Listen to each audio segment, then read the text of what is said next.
Assalamualaikum warahmatullahi wabarakatuh. Selamat pagi, rekan-rekan mahasiswa sekalian.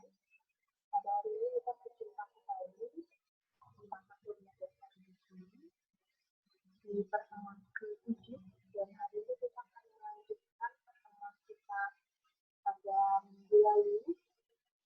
Kita sudah membahas mengenai untuk anak usia 0 sampai 6 bulan. Dan pada hari ini kita akan melanjutkan kembali untuk usia 6 sampai 24 bulan atau 2 tahun untuk pemberian MPASI-nya atau makanan pendamping ASI. Nah, sebelum kita memulai perkuliahan pada hari ini, ada baiknya kita berdoa terlebih dahulu agar ilmu yang kita serap pada hari ini diberikan kemudahan dan juga bermanfaat untuk kita semua. Berdoa dimulai. Doa selesai. Baik, apa kabar semuanya? Semoga tetap dalam keadaan sehat di masa pandemi ini dan tetap bersemangat melaksanakan perkuliahan secara online. Jadi mudah-mudahan antusiasnya tidak berkurang dan juga tidak diberikan hambatan apapun. Ya.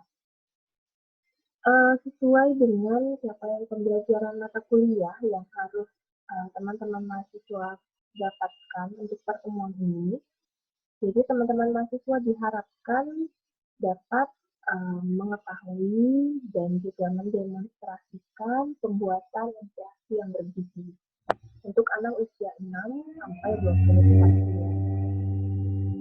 Jadi, pertama, seperti yang sudah kita ketahui bersama, terkait pesan gizi seimbang untuk anak usia 6 sampai 24 bulan, di mana kita tahu untuk pemberian ASI masih diteruskan sampai usia 2 tahun.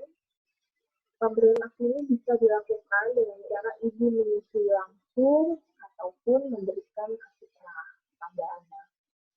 Nah, ASI perah ini nantinya juga bisa kita gunakan untuk bahan campuran di dalam MPASI yang kita buat. Tujuannya apa? Untuk menambah kandungan zat gizi, khususnya protein dan juga lemak dalam MPASI yang diberikan. Dan selain itu, MPASI itu diberikan mulai usia 6 bulan. Nah, nanti kita akan bahas mengenai karakteristik MPASI di tiap tahapan usia. Saya bagi menjadi kelompok 6 sampai 9 bulan, 9 sampai 12 bulan, dan 1 sampai 2 tahun. Jadi kita akan masuk ke dalam masing-masing kelompok usia. Untuk usia 6 sampai 9 bulan, ini tekstur makanannya adalah makanan lumat atau sari. Apa yang dimaksud dengan makanan lumat? Makanan lumat ini makanan yang dihaluskan sehalus mungkin agar anak gampang mencerna makanan tersebut. Bisa diolah dengan cara menyaring menggunakan saringan sampai benar-benar halus. Tidak ada ampas yang masuk ke dalam tersebut, atau juga bisa dengan cara menggunakan blender. Nah, untuk komposisi pangannya terdiri dari 4 kelompok pangan, yaitu pangan karbohidrat, pangan protein hewani, pangan protein nabati, dan juga sayuran. Jadi 4 kelompok pangan ini diharapkan ada di dalam mangkok atau piring MPASI anak. Sementara itu untuk buah ini bisa diberikan sebagai makanan pelindungan atau makanan cemilan.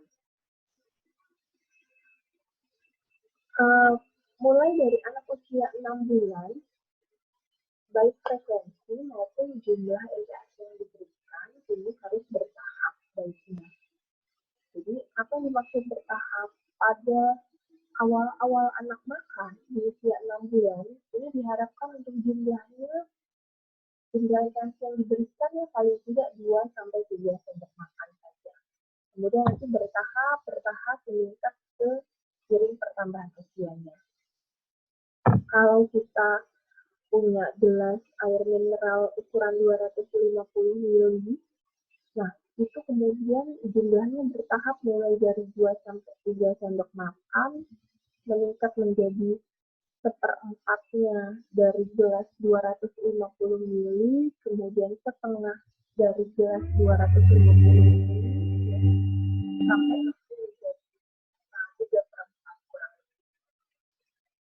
Kemudian untuk frekuensinya pun juga begitu. Jadi mulai cukup 2 kali per hari, jadi semakin ditingkatkan menjadi 3 kali sehari, sampai pada akhirnya seiring usia anak bertambah bisa diberikan 3 kali makan utama dan 2 kali selingan atau cemilan berisi buah. Kemudian naik ke kelompok usia 9 sampai 12 bulan, di mana teksturnya adalah makanan lembek atau cincang. Nah, jika dibandingkan dengan makanan lunak atau saring, pada makanan lembek atau cincang ini sudah mulai ada tekstur yang diberikan, sehingga pengolahannya tidak lagi disaring atau di blender, tetapi cukup dicincang-cincang mulai dari cincang halus di usia 9 bulanan sampai semakin anak meningkat usianya cincang kasar, sehingga ada tekstur yang diberikan dan ini akan merangsang pertumbuhan gigi anak. Bentuk komposisi pangan yang diberikan sama seperti di usia sebelumnya. Ada pangan karbohidrat, pangan protein hewani, pangan protein nabati, dan sayuran. Nah, kemudian buah diberikan sebagai cemilan. Dan pengolahannya ini bisa menggunakan cara sampai usia 12 sampai 24 bulan, anak sudah diberikan makanan keluarga. Nah, demikian yang bisa saya sampaikan pada periode yang pada hari ini. Untuk tanya jawab, saya persilahkan kalau teman-teman ada yang ingin melanjutkan diskusi kita, sengaja saya berikan materi sedikit saja, nanti akan kita lanjutkan lebih banyaknya pada diskusi interaktif. Terima kasih. Wassalamualaikum warahmatullahi wabarakatuh.